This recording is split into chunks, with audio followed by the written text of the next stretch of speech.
Selamat pagi, Assalamualaikum.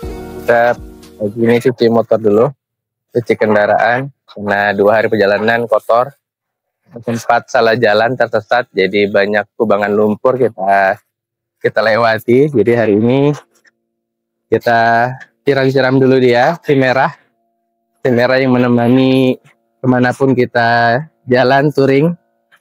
Ini sudah sampai Biduk-Biduk, Kalimantan Timur. Dan hari ini kita kembali ingin jalan-jalan di beberapa wisata di Tanjung Selor. Tapi sebelum kita jalan, seperti tuannya mandi, ini juga harus mandi biar dia tegar dan kuat. Oke, ya. Bihun goreng enak rasanya. Dimakan pagi dengan kerupuk renyah. Sarapan dulu isi tenaga, lanjut touring menyusur alam yang indah. Pagi ini suasana masih sejuk hangat, sepiring gorengan sudah tersedia. Walaupun sederhana, tapi yakinlah gorengan itu menggoda luar biasa.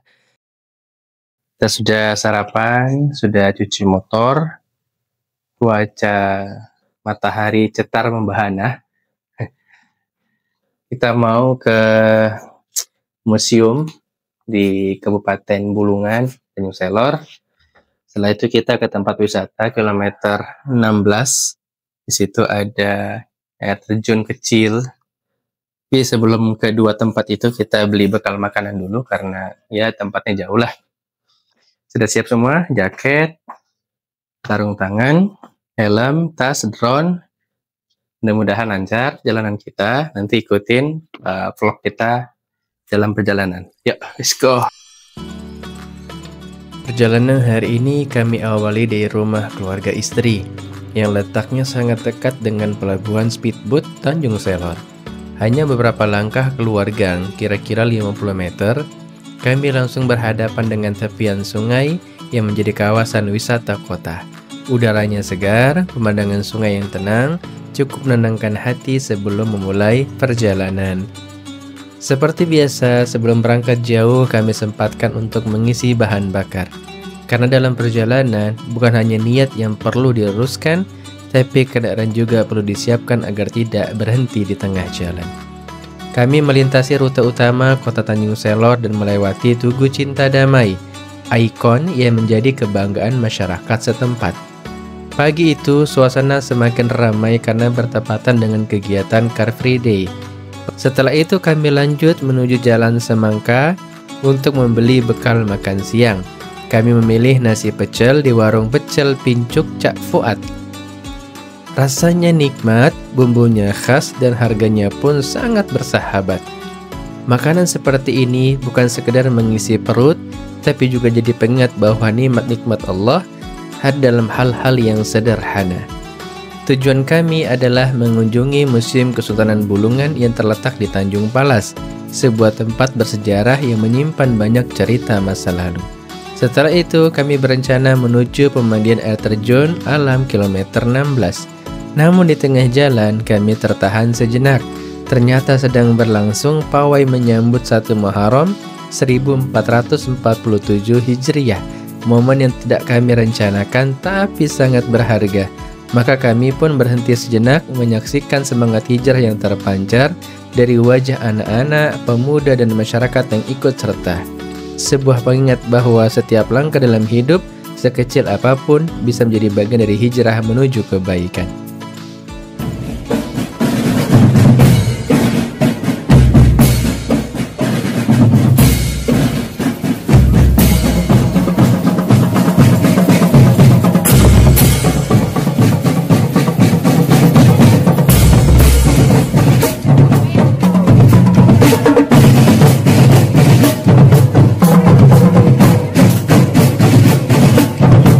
Setelah cukup lama menikmati kemeriahan pawai 1 Muharram, kami pun sadar, lah, ini jalan ke Tanjung Palas jadi tertutup semuanya ya. Kami sempat bingung mau lewat mana ini. Jalan depan rame, jalan samping padat, dan jalan belakang cuman ada kenangan. Syukurnya, saya langsung tergerak untuk bertanya kepada seorang polisi muda yang sedang bertugas. Alhamdulillah, beliau sangat ramah. Dengan penuh semangat dan peta dalam kepalanya, beliau arahkan kami lewat jalur alternatif. Sambil tersenyum, hebat juga ini Pak Polisi muda. Akhirnya kami diarahkan melewati jalur yang membawa kami ke sebuah tempat bernama Kampung Bulu Perindu. Nama yang terdengar agak puitis dan sedikit magis. Maklum, terdengar seperti nama tanaman yang biasa disebut dalam kisah-kisah pengobatan zaman dulu. Di pertengahan jalanan, saya pun cerita kepada istri. Kampung ini namanya diambil dari tanaman buluh perindu. Dulu, katanya keluarga kerajaan Kesultanan Bulungan membawa tanaman ini untuk mengobati orang sakit. Karena terbukti manjur, masyarakat akhirnya menamai tempat ini sesuai nama tanaman tersebut. Istri mengangguk saja antara kagum dan curiga. Ini cerita beneran atau hasil gubahan suami? Tapi begitulah, selama perjalanan setiap tikungan bisa jadi cerita. Karena yang penting bukan hanya sampai tujuan, tapi juga saling berbagi pengetahuan, meski kadang setengah legenda saja.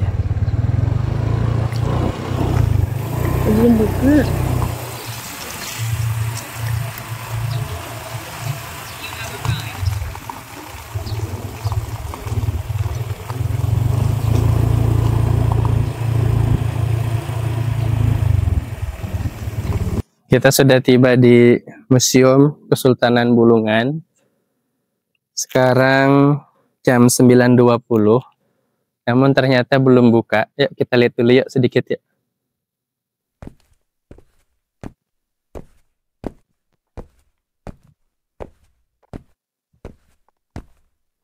Ya, masih ditutup, belum buka. Nggak tahu apakah mungkin hari Sabtu tutup ya, atau weekend, belum tahu juga. Digembok. Ya, jadi belum bisa masuk melihat apa saja properti peninggalan di zaman dulu Kerajaan Kesultanan Bulungan. Jadi kita sudah ke sini, kita sudah berkunjung. Mungkin nanti next time lain kesempatan kita kesini lagi untuk mereview ada apa di dalam Kerajaan Bulungan di sini ya. Oke, kita lanjut ke wisata berikutnya. Kita baru mau balik. Ternyata rezeki berpihak kepada kita. Barusan ada penjaganya dan kita diperbolehkan masuk. Ya, let's go.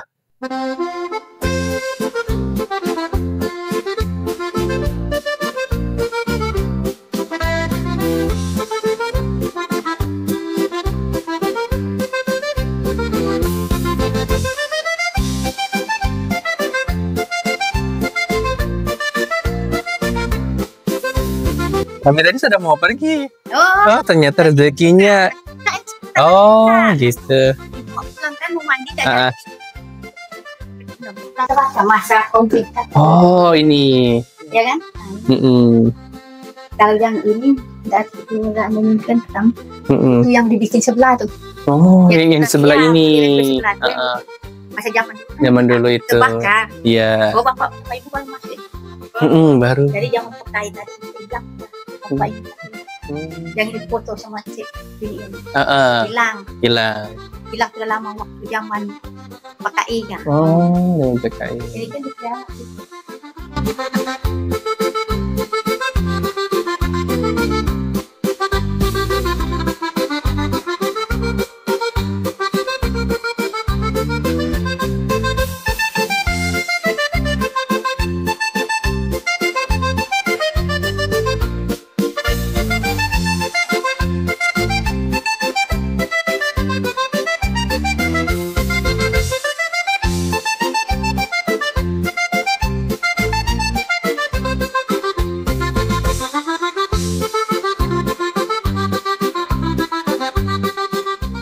Teman-teman, ini ranjang yang dimiliki untuk raja. Jadi ketika raja itu menikah, kawin, maka ini ranjangnya khusus Bu ya.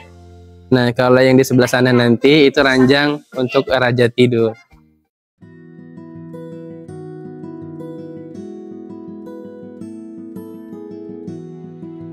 Bu, Bu pinjam ini Bu ya, sebentar Bu ya. Iya, Bu. Ah, kenang-kenangan. Ini uang kita zaman kecil dulu. Uang seribunya masih ada 500. Ini pernah kita dulu pakai belanja Bu ya dulu ya. Luar biasa. Koleksi luar biasa. Yang saya belum pernah pegang teman-teman, uang mana saya belum pernah pegang ya. Ini uang Cina belum pernah saya pegang. Oh, uang Vietnam ini. Tapi yang Indonesia ini pernah kita pakai belanja di masa kecil. Luar biasa. Masih ada koleksinya.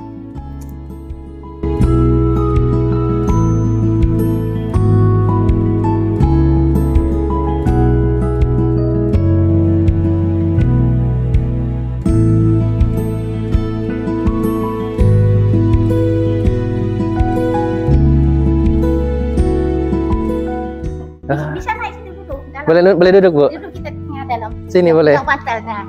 Oke. Ada yang itu kemarin polisi. Ranjang Bisa kan? Sultan. Rumah ini. Oh, jadi ini di zaman dulu ini tempat ayunan bayi. Oh, ayunan bayi. Potong-potong rambut ya. Potong rambut ini tempat bayinya. Oh, keren juga, Bu ya. Keren gitu. Tempat mandi. Oh, mandinya.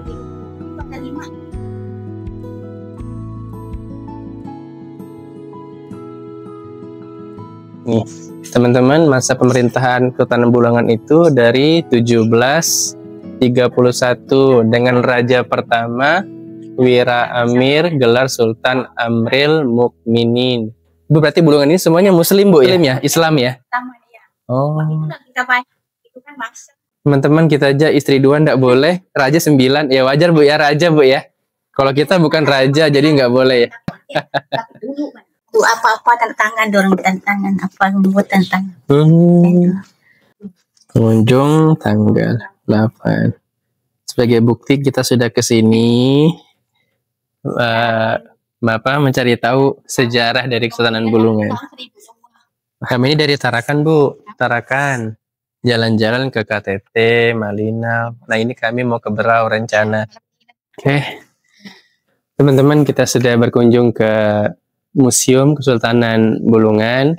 Kita disambut sama Hajah Saimah dengan ramah, diajak keliling, dijelasin semuanya.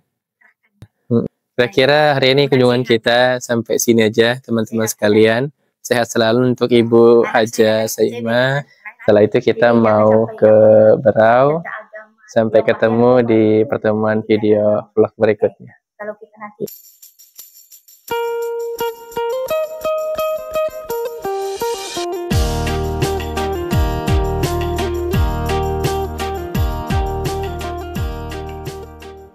Setelah selesai wisata sejarah di Museum Kesultanan Bulungan, kami melanjutkan ke tujuan akhir, yaitu Crown Water Sport kilometer 16 arah ke Kabupaten Berau. Jalan menuju sana sedang ada perbaikan, jadi kami pun harus berhati-hati karena banyak jalan yang berlubang. Meski begitu, perjalanan tetap lancar karena yang penting bukan jalan yang mulus, tapi hati tetap tulus untuk melanjutkan perjuangan.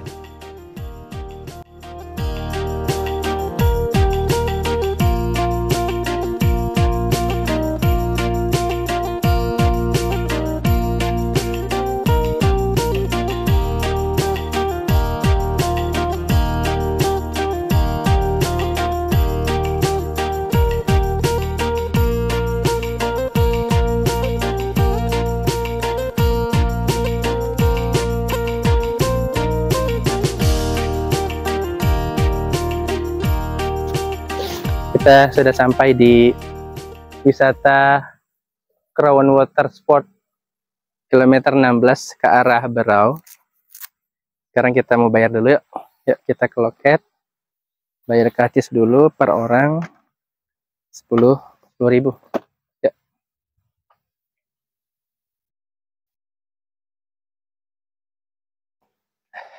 Isi. Agak rame kah Bu dalam?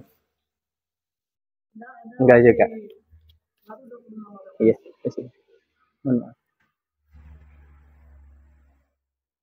bukanya hari apa aja, Bu? Hari Sabtu dan hari libur. Oke. Kasih banyak. Ya. Ya, kita mulai masuk. Katanya infonya 1 kilometer ke dalam.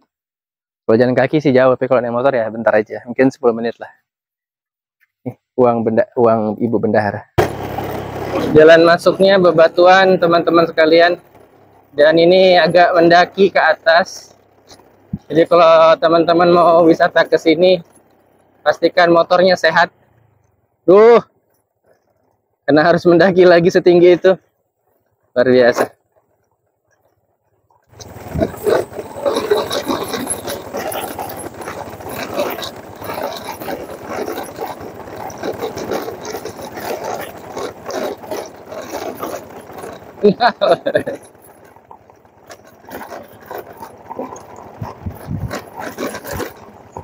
Masih jauh. Tuh, kami kira selesai rutenya, ternyata seperti lagunya Hattori. Apa tadi lagunya? Mendaki gunung, melewati lembah. Cuman di sini nggak ada sungai mengalir indah, jadi ya tetap aja melewati gunung, melalui lembah gitu. Nah, kita mendaki lagi.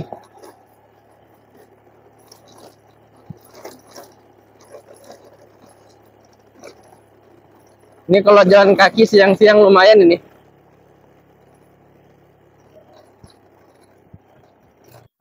Kita sampai akhirnya, kurang lebih 1 kilo, dan jalurnya bebatuan, bukit bebatuan. Kalau naik motor kayaknya motornya kasihan karena guncang-guncang gitu ya, enaknya naik mobil memang. Ini lokasi yang kita kunjungi, wisata kilometer 16. Nggak tahu ada air terjun ada tidak, tapi sepertinya hanya genangan air. Hanya genangan air. Tapi mungkin dari gunung ya airnya turun ya. Kita coba eksplorasi, kemudian kita sambil makan siang. Udah lapar ya.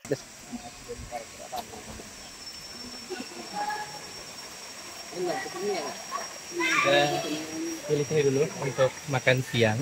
Setelah makan nanti baru kita keliling-keliling ke tempat-tempat gazebo itu banyak pendopo kayaknya. Yuk, sini aja kita buat makan siang dulu.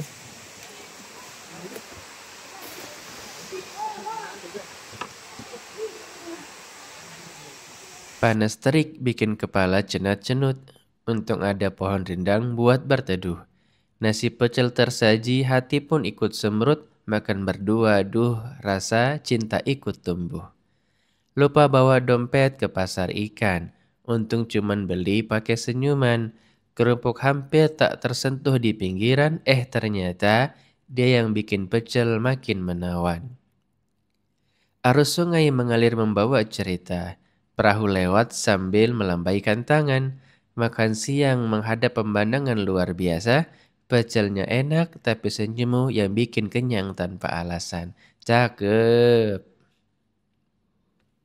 Alhamdulillah kita sudah makan siang. Jam 11.53. Kita mau sedikit mereview beberapa tempat di lokasi pemandian kilometer 16 ke arah Berau. Bila kita lihat,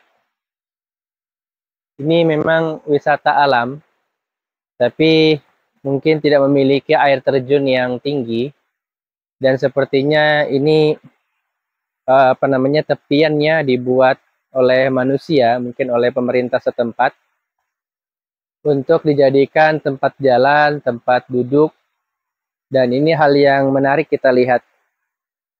Ini cukup panjang dari sini sampai ke sana, mungkin kurang lebih 50 meter lah ke sana, itu cukup panjang ke sana. Jadi kalau banyak pengunjung ramai bisa saling duduk-duduk di tingkatannya itu bagus gitu ya.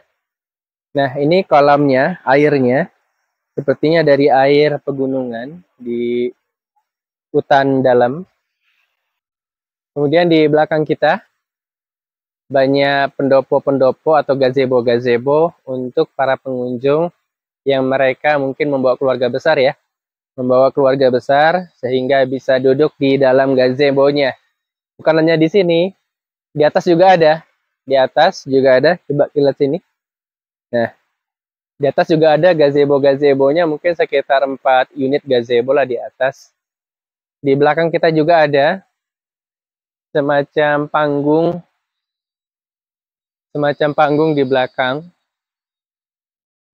Dan kita lebih milih yang santai aja, yang kursi meja seperti ini. Satu hal yang menarik, teman-teman sekalian, bahwasannya walaupun wisata ini diadakan, tetapi tidak menebang pohon-pohon yang ada. Kita lihat, ini pohon nggak tahu namanya, nggak tahu pohon meranti atau apa, nggak tahu, nggak hafal juga. Ini masih ada, masih utuh. Itu juga pohonnya masih utuh yang besar. Di belakang kita juga pohonnya masih besar. Jadi bagusnya pengelola di sini atau pemerintah setempat, dia tidak nebang pohon-pohon yang besar, ya mungkin sudah umurnya puluhan tahun, gitu ya. Nah, ini hal yang sangat positif, bagus. Ya, ya. Kalau pohon-pohon tua memang tinggi teman-teman sekalian. Kita ke sana yuk.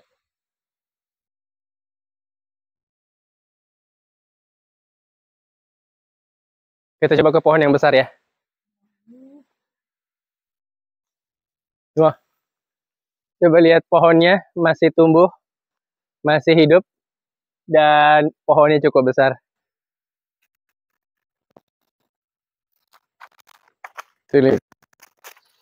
Ini mungkin butuh 6 orang kita keliling, atau mungkin 8 orang baru bisa penuh mengelilingi pohonnya. Berarti cukup besar sekali.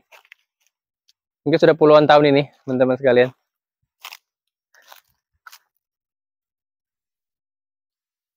Selebihnya itu aja.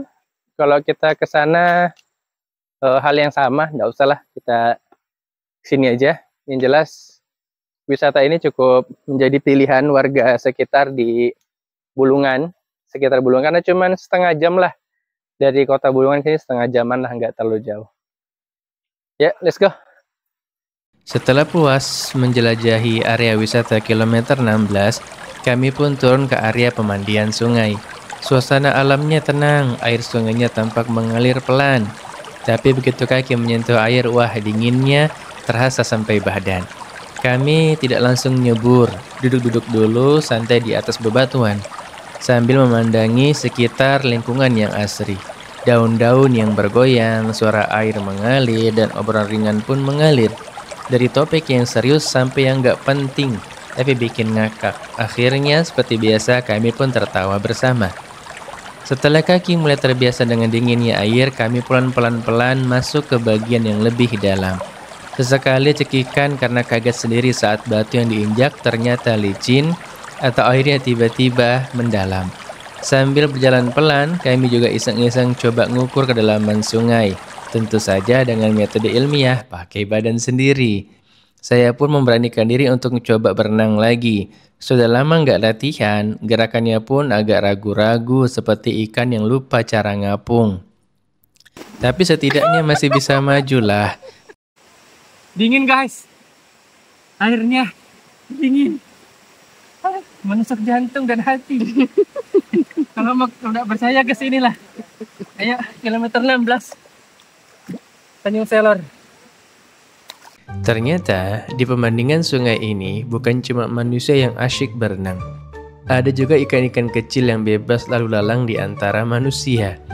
Uniknya, mereka sama sekali nggak takut dengan kehadiran kami. Mungkin mereka sudah terbiasa atau malah mengira kami tamu tak diundang yang ikut numpang mandi. Sambil menikmati dinginnya air, saya dan istri pun refleks berubah menjadi pencari ikan dadakan. Kami coba tangkap pakai tangan kosong, hasilnya tentu saja nihil. Mereka terlalu lincah, pandai sekali bersembunyi di balik bebatuan.